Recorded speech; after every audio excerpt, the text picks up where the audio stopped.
Consul Taman returned to the Velthian homeworld in disgrace. His mining operation had been abandoned. His fleet had retreated without firing a single shot. His promises of easy wealth from unclaimed territory had turned to ash. The council that had once celebrated him now looked at him with contempt. But his greatest humiliation came in the Imperial War Chamber, where High Commander Borum presented her analysis to the Empire's leadership. The humans demonstrated technological superiority, Borum said, her voice hard and confident. But they also demonstrated weakness. They could have destroyed our fleet. They chose not to. That choice reveals something important. They do not want to fight. Emperor Taijin, ancient ruler of the Velthian Empire, leaned forward on his throne. Explain. They are bluffing, Borum continued. They make shows of force to intimidate us into withdrawal, but they do not follow through. They speak of the terrible things they can do, but they do not do them. This means they are afraid, not of us, but of themselves. You saw what they did to our ships, Taman said from where he stood at the edge of the chamber. They moved 50 vessels like they were toys. They infiltrated every system we had. That was not a bluff. Borum turned to him with a cold smile. No, it was theater. Impressive theater, certainly, but theater nonetheless. If they were truly as dangerous as the old stories say, we would all be dead. Our fleet would be debris. Our station would be destroyed. Instead, they let everyone live and told us to run away. Perhaps they let us live because they are not monsters, Taman said quietly. Then they are weak, Borum replied, and weakness can be exploited. Your Majesty, I propose we assemble a true armada, not 50 ships but thousands. We call in every alliance, every favor we are owed. We show humanity that we cannot be intimidated by demonstrations and threats. The Emperor considered this. And if the humans are not bluffing? If they truly possess the power the ancient species fear, then they would have used it, Borum said. They would have made an example of us. Instead, they gave us a warning. They gave us time to retreat. These are not the actions of an unstoppable force. These are the actions of a tired species hoping we will fear them enough to leave them alone. But we will not, the Emperor said slowly, understanding the proposal. We cannot, Borum agreed. Not if we wish to be taken seriously. Not if we wish other species to respect us. If we retreat now, if we bow to human demands, we will be seen as cowards. Every species in the galaxy will question our strength. Taman listened to this exchange with growing horror. You are making a terrible mistake. The humans do not want war, but that does not mean they cannot wage it. It means they remember what happens when they do. Then let them remember, Borum said dismissively, and let us show them that the galaxy has changed in 300 years. That new powers have risen who will not be frightened by old legends and aging technology. The Emperor made his decision. High Commander Borum, you will assemble the armada. Reach out to our allies. Call in our debts. I want every vessel we can muster prepared to enter human space within 60 days. Your Majesty, please, Taman began. You are dismissed, Consul, the Emperor said coldly. You have done enough damage to our Empire's reputation. Be grateful we do not strip you of your titles entirely. Taman left the war chamber knowing he had failed. Not just failed to convince them, but failed to prevent what was coming. He returned to his residence in the capital city, where his mate and children waited. His daughter, barely into her adult phase, ran to greet him. Father, you are home. We saw the broadcasts. Everyone says you discovered new territory. Taman knelt and held her, something heavy settling in his chest. I made a mistake, little one. A very bad mistake. That night, Taman received an unexpected visitor. Jiwan arrived at his residence under cover of darkness, her expression grim. You need to see something, she said without preamble. Something I hoped I would never have to show anyone. She activated a holographic projector and images began to play. Old images. Recordings from the Terran Wars. Taman watched in growing horror as human fleets reduced entire planets to molten slag. He saw weapons that tore holes in reality itself. He watched as species that had seemed powerful were erased from existence with casual efficiency. He saw the humans themselves, their faces empty of emotion as they committed acts of total destruction. This is what they did when they decided something was a threat, Jiwan said quietly. Not in anger. Not in revenge. Just cold calculation. They identified problems and removed them. Why are you showing me this? Taman asked, unable to look away from the images. Because your Emperor is about to assemble an armada to attack human space, and I want you to understand what will happen, not what might happen. What will happen? She changed the projection to show different images. Human cities. Human families. Human children playing in parks that no longer existed. This is what we became to protect those, Jiwon said. We became monsters to save our homes. And the cost of that transformation was so high that we chose to sleep rather than continue existing as those monsters. But you said they have changed. Taemin protested weakly. You said they do not want to fight. They do not want to. But they will. And when they do, Taemin, they will not stop with your fleet. They will not stop with your military. If you force them to wake fully, if you make them become what they were, they will end the Velthian Empire to ensure no one ever wakes them again. Jiwon turned off the projector. I am telling you this because you are the only one who listened to me before. The only one who seemed to have any wisdom. You need to stop this armada. How? The Emperor has made his decision. High Commander Borum has convinced him that humans are bluffing. Then convince your people another way. Show them what I just showed you. Broadcast it across your networks. Make them understand what their leadership is bringing down on them. That would be treason, Taemin said. Yes. Jiwon agreed. But it might save billions of lives, including your daughters. After Jiwon left, Taemin sat in darkness thinking about his choices. He thought about his daughter's laughter. He thought about the images he had seen. He thought about the cold certainty in Captain Hyojin's eyes during her transmission. He made his decision. Across human space, more sleepers woke. Not just military personnel now, but everyone, scientists, doctors, engineers, civilians, who had lived through the Terran Wars and chosen sleep over continuing, in a galaxy where they were feared. Dr. Yunji woke in her, at the research station on Titan. She had been a xenobiologist before the sleep, one of the few humans who genuinely loved alien species and wanted to build bridges between humanity and others. She had spent decades studying alien cultures, learning their languages, trying to help humans understand the species they kept having to fight. All of that work had been erased by the wars. Every bridge she built had been burned. Every friendship she formed had been tainted by fear. In the end, she had chosen sleep not because she was tired of aliens, but because she was tired of watching her efforts become meaningless. Now she was awake again, and the galaxy had forgotten everything she tried to teach them. Dr. Yunji? A young watcher approached her as she finished her medical check. Captain Hyojin has requested your presence on the endless vigil. Yunji traveled to the flagship, moving through corridors filled with awakened humans. She saw the same expression on every face, resigned determination. No one wanted this. Everyone knew it was necessary. Hyojin greeted her in a private briefing room. Doctor, thank you for coming. Captain, I assume you need my expertise on alien species? I need your advice, Hyojin corrected. We have intelligence that the Velthians are assembling a large fleet to attack us.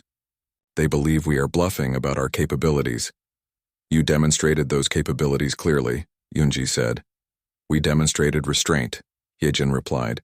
They mistook it for weakness. Now Admiral Minho is preparing a full military response. He wants to show them what we can really do. And you want another option. I want to avoid becoming what we were, Hyojin said tiredly. I want to find a way to end this without genocide. But I do not know if that is possible anymore. Yunji sat down heavily. During my research, I learned something about species that rise to power quickly, without facing real adversity. They develop a kind of arrogance. They cannot imagine being defeated because they never have been. The Velthians are like that. So how do we teach them without destroying them? I do not know if we can, Yunji admitted. Sometimes species have to learn through loss, through experiencing the thing they cannot imagine. Then we are back to the old solutions, Hyojin said bitterly. Before Yunji could respond, an urgent transmission came through. It was being broadcast across all channels, originating from the Velthian homeworld. The image showed Consul Taemin, standing in what looked like a public square. Behind him, masses of Velthian citizens had gathered. People of the Velthian Empire, Taemin said, his voice shaking but determined. I am Consul Taemin. I am the one who ordered the mining operation in human territory. I am the one who ignored the warnings. I am the one who woke the humans. He paused, looking directly at the camera. And I am here to tell you that our Emperor is leading us to extinction.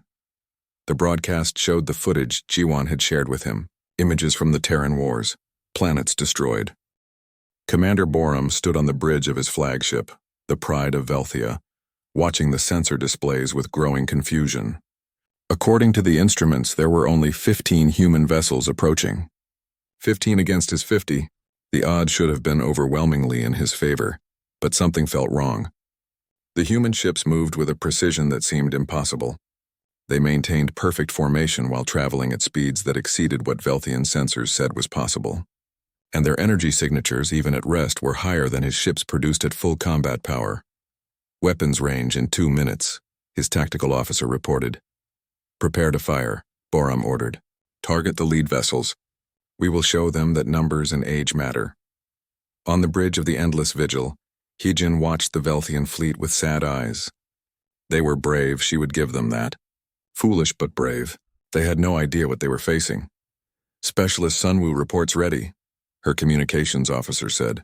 Engineering confirms gravitational systems are prepared. All vessels standing by for your command. Begin with the cyber demonstration, Heejin ordered. Let them see that their systems belong to us before we touch their ships.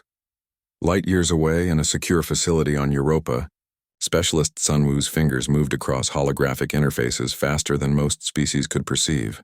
He had spent the last 24 hours mapping every system, every network, every connection in the Velthian fleet. Now he deployed the tools he had prepared. The effect was immediate and terrifying. On every Velthian ship, every display simultaneously changed to show the same thing, a complete biological readout of every crew member. Heart rates, neural patterns, exact locations within the ship, genetic information, medical histories, everything. Then, one by one, each crew member's display highlighted specific vulnerabilities. The exact pressure point on their neck that would cause unconsciousness.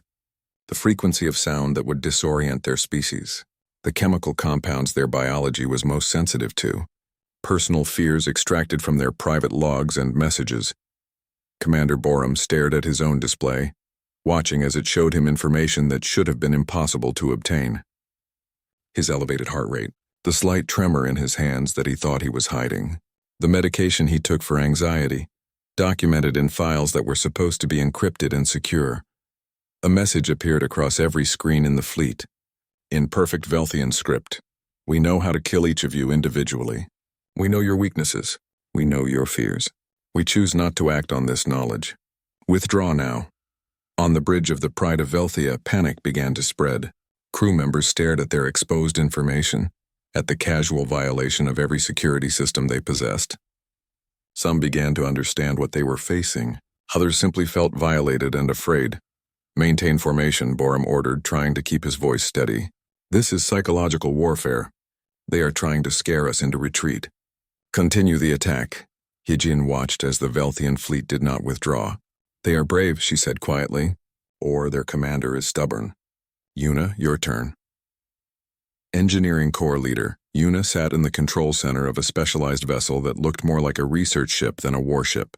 Around her, teams of engineers monitored systems that manipulated gravity itself, technology that the current galaxy thought was theoretical. Engaging gravitational nets, Yuna announced. In the space between the human and Velthian fleets, reality bent. The Velthian ships suddenly found themselves caught in invisible forces that they could not fight. Their engines strained at full power, but they were not moving forward or backward. They were moving sideways, up, down, in patterns that made no sense. Borum watched in horror as his entire fleet was rearranged like toys in a child's hand.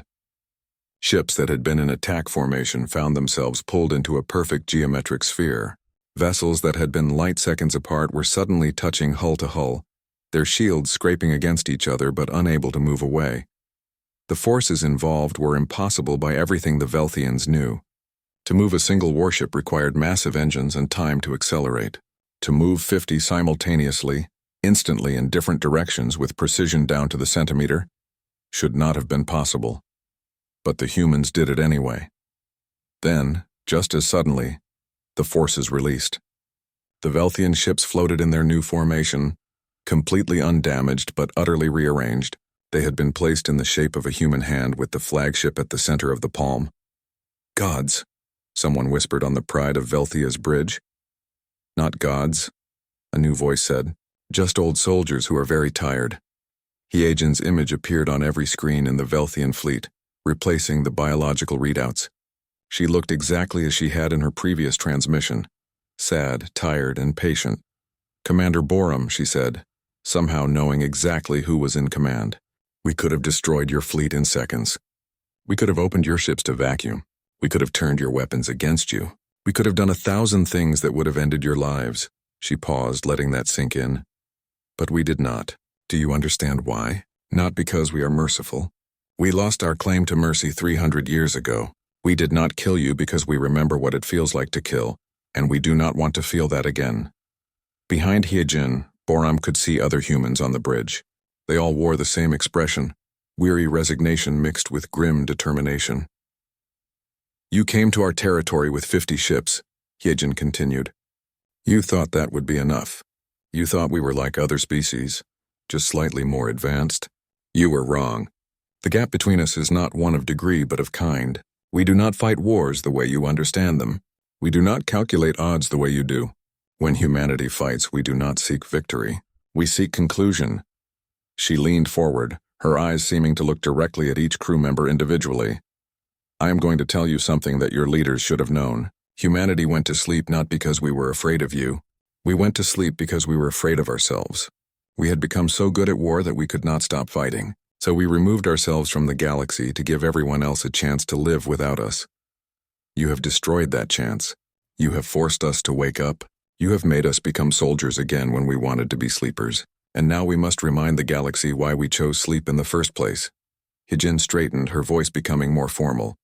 "You will return to your empire. You will tell your leaders what you have seen here. You will explain to them that the 15 ships you faced could have been one ship, and the result would have been the same. You will make them understand that humanity's power is not in our numbers but in our nature. You will deliver this message. Human territory is forbidden. Any species that violates our borders will be removed. Not destroyed if possible, not killed if we can avoid it, but removed with the same ease that we moved your ships today. And if they do not listen," Boram found his voice, speaking for the first time. "If my leaders decide that pride is worth more than caution." Hyejin's expression grew even sadder. "Then we will do what we did in the old wars. We will remove the problem at its source. We will not enjoy it. We will carry the guilt of it for the rest of our existence. But we will do it because the alternative is returning to sleep knowing that we will just be woken again." She gestured, and the human ships began to move away, their formation dissolving with the same impossible precision it had formed. "You have 1 hour to leave this system. After that, we will consider any remaining Velthian presence as hostile. We will not give another warning. We will not demonstrate again. We will simply act." The transmission ended. On the mining station, Consul Taman had watched the entire demonstration through the security feeds from the Velthian fleet. He stood frozen, his crystalline skin pale, his confidence shattered. Jiwan found him still standing there an hour later. The Velthian fleet was already in full retreat, their ships moving away at maximum speed. The mining operation was being abandoned. Equipment was being left behind in the rush to evacuate. "You understand now," Jiwan said. It was not a question. Taman turned to look at her. "That was restraint? What you just showed me, that was them holding back." "Yes. In the old wars, the demonstration would have been different. The ships would have been destroyed, crews killed, and a planet or two scorched as a lesson. This was mercy, Taman. This was humanity trying not to be what it used to be. How do we fight something like that?" Taman asked, his voice breaking. "How do we stand against it?" "You do not," Jiwan said simply. "That is the point. That is what the elder species tried to tell you. You do not fight humanity. You leave them alone. You follow the one rule. Never wake the humans," Taman whispered. "Never wake the humans," Jiwan confirmed. But even as the Velthian forces retreated, even as Taman began to understand the magnitude of his mistake, there were those in the Velthian Empire who saw the demonstration differently, who saw it not as proof of human superiority but as proof of human reluctance to kill. And they thought that reluctance could be exploited. The worst was yet to come. The pain was beyond description. Captain Hyejin had known it would be, but knowing and experiencing were different things.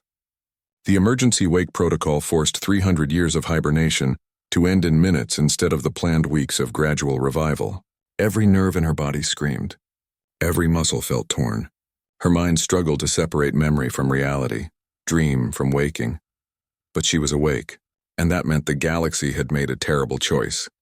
In the medical bay, Deho and his team worked frantically to stabilize the first wave of awakened humans. Most were military personnel, their pods designated for priority revival in case of emergency. They stumbled from their chambers, disoriented and in agony, but their training kicked in quickly. Admiral Minho was the second to fully revive.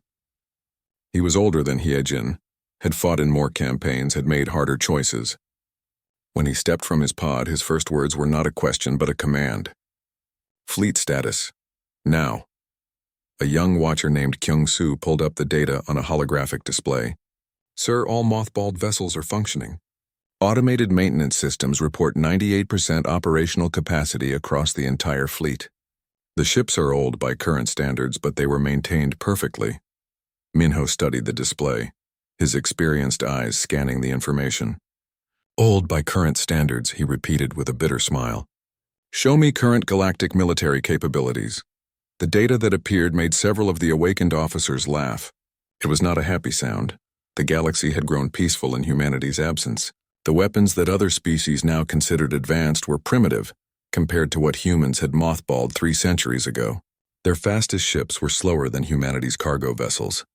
Their strongest shields could not withstand a single shot from human point defense systems, much less primary weapons. They have grown soft, Commander Gina said as she approached the display. She had just emerged from her pod, her face still pale from the revival process. 300 years of peace has made them forget what war truly means. That is not their fault, Hyejin said, joining the group. We gave them peace. We removed ourselves so they could live without fear. This situation is not what we wanted. But it is what we have, Minho replied. He turned to Deho. Send the withdrawal order we discussed. Give them 24 hours.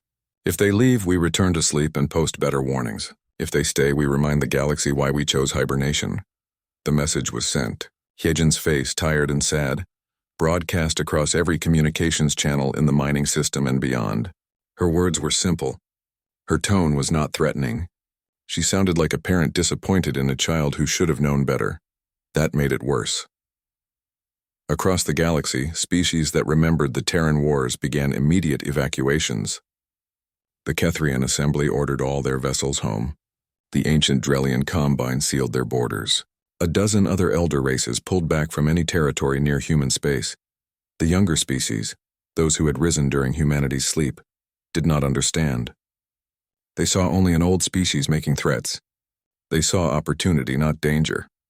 On Europa Station, Commander Gina took control of the Psychological Warfare Division. Her specialty had always been understanding how other species thought, how they feared, how to break their will without firing a shot.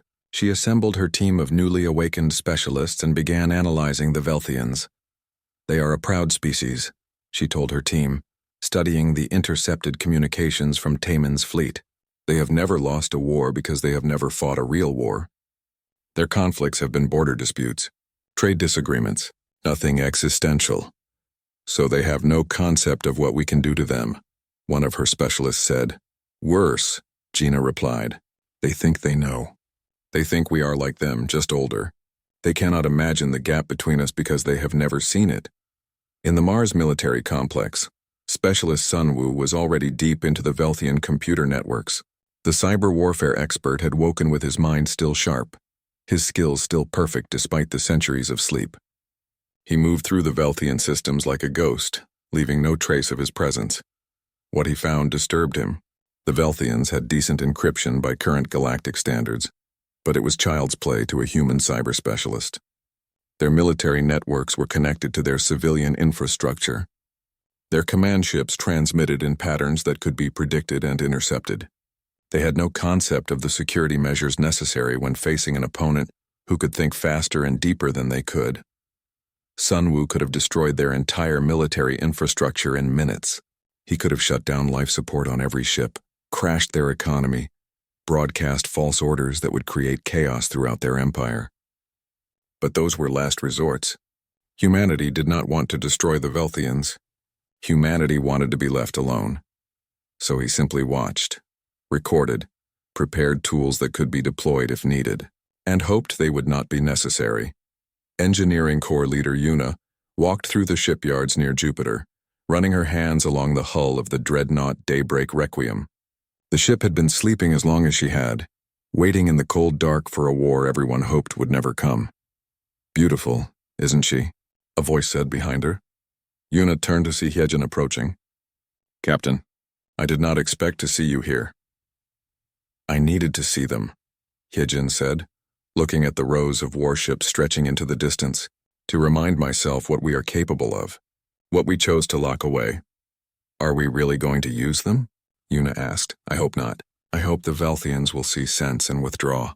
But if they do not," Hyejin touched the hull of the ship, "then we will do what we must, and then we will hate ourselves for it again, and hope that next time the galaxy leaves us alone."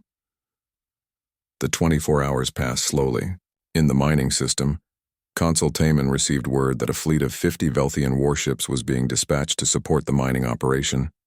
His government had decided to call humanity's bluff. Jiwan found Taman in his quarters, staring at the tactical display showing the incoming fleet. "You are not going to withdraw," she said quietly. "I cannot," Taman replied. "My government has decided to stand firm. They believe humanity will back down when faced with superior numbers." "Superior numbers?" Jiwan laughed, but there was no humor in it. "Taman, your 50 warships would not have been enough during the Terran Wars. They are certainly not enough now. Humans have had 300 years of automated research and development. Their AI systems have been improving their technology while they slept.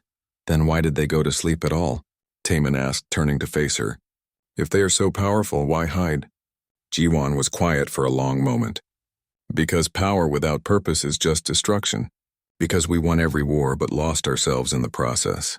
Because when you are strong enough to destroy anyone who opposes you, eventually you start to hate what you have become." "I do not understand." "I know. That is the tragedy."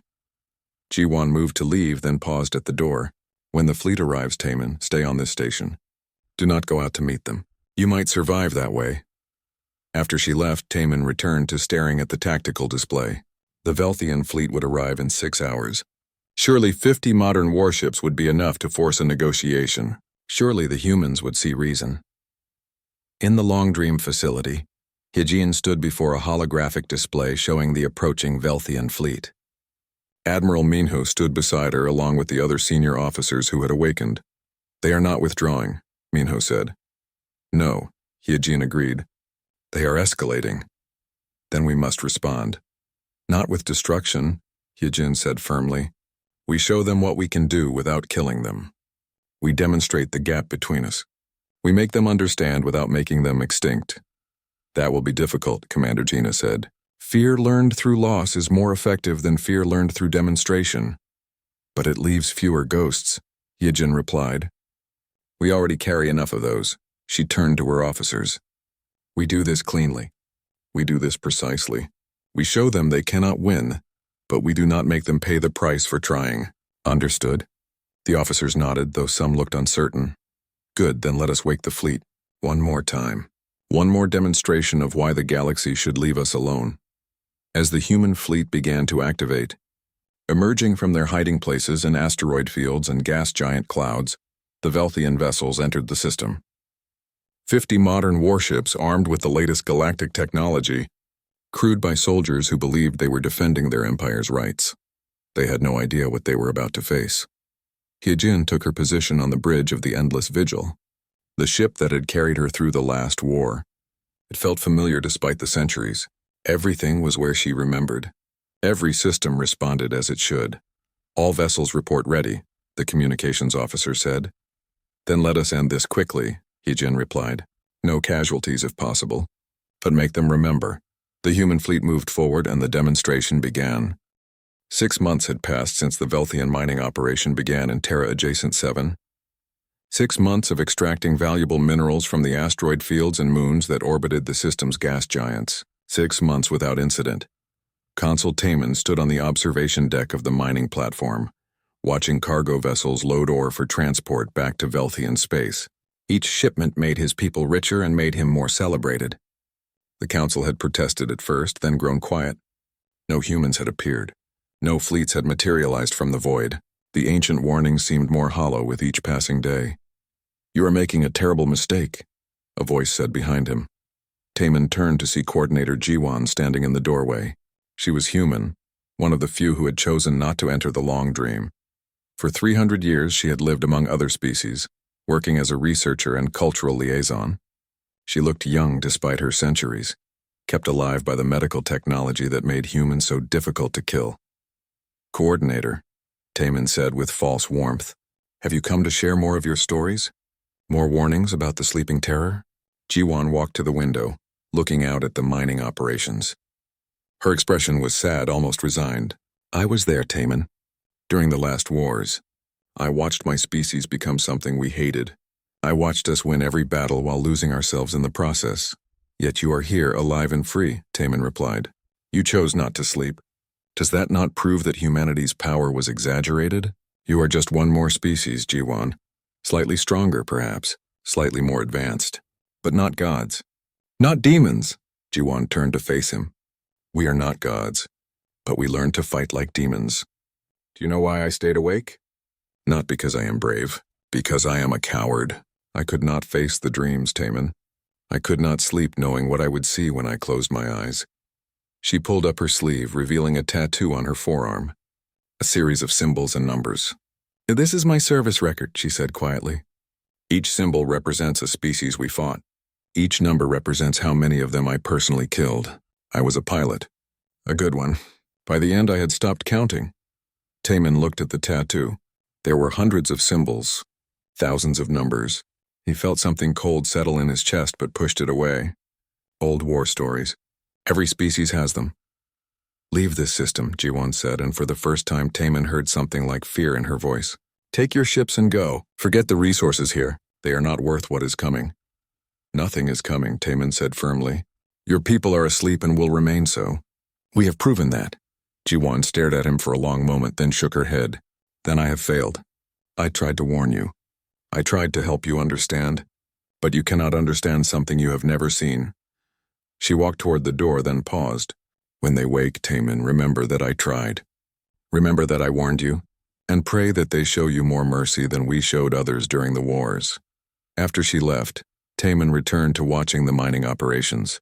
He dismissed her warnings as the paranoia of someone traumatized by old conflicts. His people had nothing to fear. In orbit above the mining platform, an automated defense satellite had been transmitting warnings for 6 months. The messages were clear and repeated in every known galactic language. Unauthorized presence detected. Withdraw immediately. This is human territory. Withdrawal required. The Velthians had jammed the signals after the first week, irritated by the constant broadcasts. They had not bothered to investigate the satellite itself, assuming it was just an old automated system with no real authority behind it. They were wrong. The satellite was part of a network that stretched across all of human space. A web of sensors and transmitters designed to wake the sleepers if anyone violated the boundaries. The jamming did not stop the satellite from recording everything. It did not stop it from sending compressed data packages through hidden channels to other satellites, which relayed them to the Long Dream facility and a dozen other human installations. The network had been watching, recording, waiting for the situation to resolve itself. But when a Velthian military vessel arrived in the system to protect the mining operation, the calculations changed. Commander Borum of the Velthian Imperial Fleet reviewed the defense satellite's position on his tactical display. It was old technology, centuries out of date. It posed no threat to his warship. But it was annoying, and it had started transmitting again after they had jammed it the first time.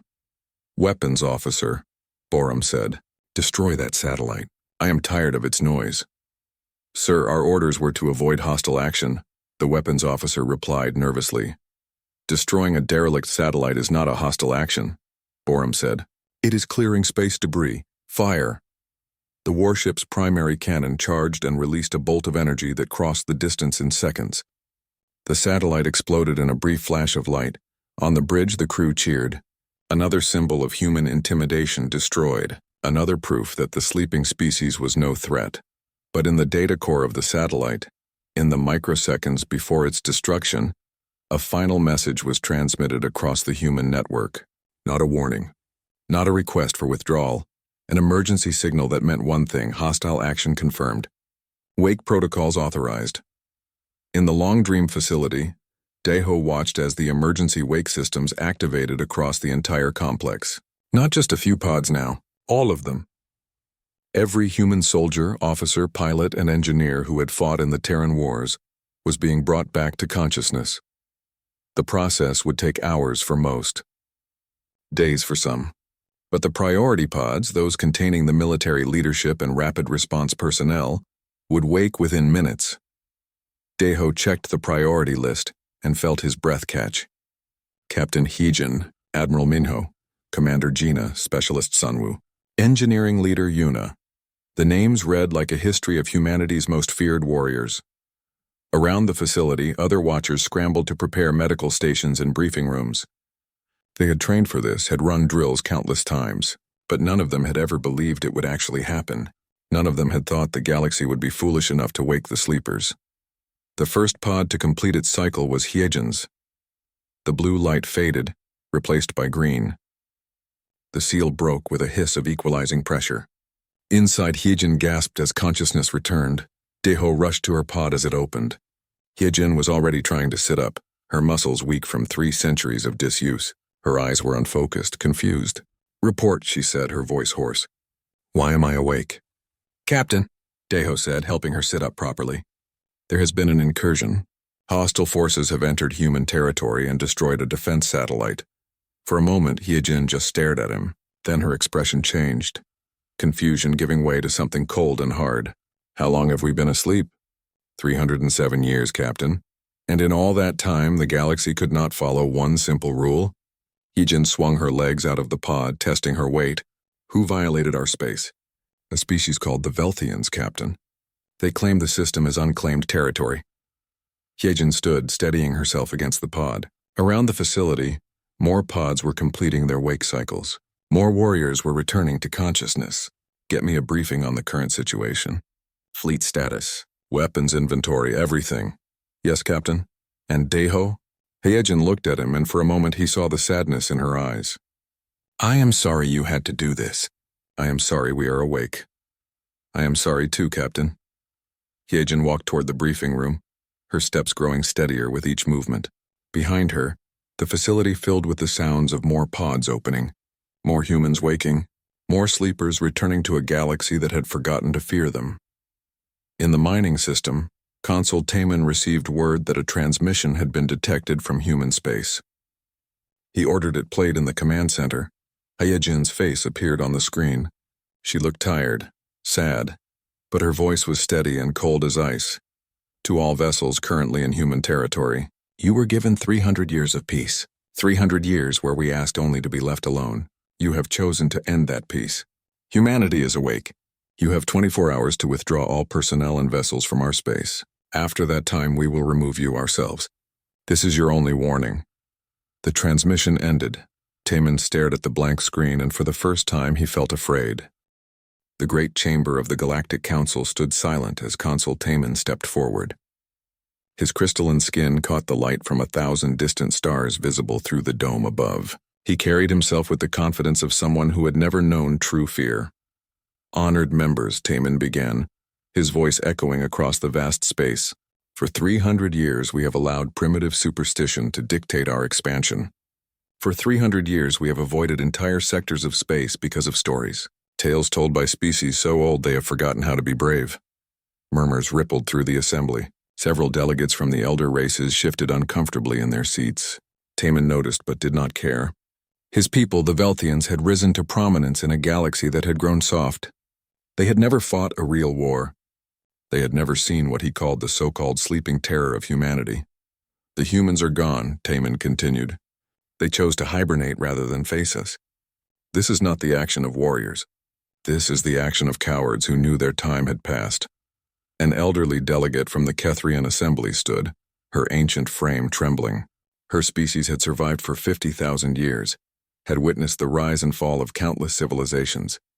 "Consul Taman," she said, her voice barely above a whisper yet somehow filling the chamber. "You do not understand what you speak of. We who remember the Terran Wars beg you, do not disturb them. The humans did not hide from us. They hid us from themselves." Taman laughed, a sound like crystal chimes. "More stories, more fear. While you cling to your nightmares, My people have found a system rich in minerals and energy sources. A system that lies in what you call human territory. We intend to claim it." The chamber erupted. Delegates shouted warnings. The elder species began gathering their belongings, preparing to evacuate their representatives from Veltian space. Taman watched them go with satisfaction. Let them run. Let them cling to their fears. The future belonged to those brave enough to seize it. Far from the political theater of the Council, Earth's moon held a secret that had kept the galaxy safe for 3 centuries. Beneath its gray surface, in chambers carved from solid rock and lined with technology that still surpassed anything the current galactic civilization could produce, billions of humans slept. The long dream facility stretched for hundreds of miles in every direction. Row upon row of hibernation pods glowed with soft blue light. Inside each pod, a human dreamed. Some dreamed of home. Others dreamed of loved ones lost centuries ago. Many dreamed of things they had done during the wars, things that had driven humanity to choose this long sleep, rather than continue existing as the monsters they had become. Captain Hyegen floated in her pod, her consciousness drifting through memories that felt both distant and immediate. She saw the bridge of her ship, the endless vigil, as it had been during the last battle before the Great Sleep. She heard the reports coming in from across the fleet. Enemy vessels destroyed, civilian stations caught in the crossfire, an entire species reduced to scattered survivors because they had challenged humanity's claim to a single, unremarkable world. In her dream, Hyegen made the same choice she had made in reality. She ordered the ceasefire. She opened communications with the survivors and offered peace. But she also saw the fear in their eyes, heard the tremor in their voices as they accepted her terms. They did not surrender to a victor. They surrendered to something they now knew could erase them from existence. That was when humanity had gathered in secret to make their choice. They could not undo what they had become. Evolution and engineering had made them too strong, too fast, too intelligent for the galaxy they inhabited. Their weapons could crack planets. Their minds could outthink any opponent. Their bodies could endure conditions that would kill any other known species. But strength was not wisdom. Power was not mercy. And humanity had looked at itself and seen a threat to all life in the galaxy. So they chose to sleep, not forever, but long enough that perhaps the galaxy would grow strong enough to stand beside them as equals rather than cower beneath them as subjects. They sealed their worlds, mothballed their fleets, and one by one stepped into their pods. Hyegen's last waking thought, 300 years ago, had been a prayer that the galaxy would leave them alone. Let us sleep, she had thought. Let us dream of better days. Let us wake to a universe that has learned to live without fearing us.